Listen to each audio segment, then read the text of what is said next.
You ask Tiger to solve. This deals with linear equations with one unknown. The final result is x equals 5.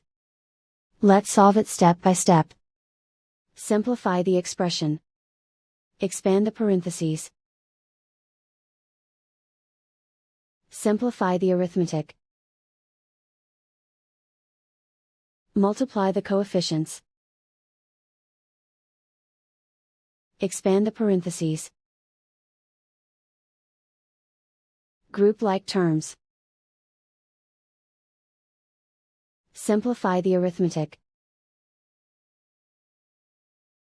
Group all constants on the right side of the equation. Add 13 to both sides.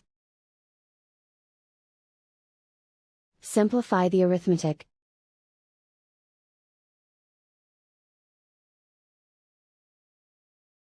Isolate the x.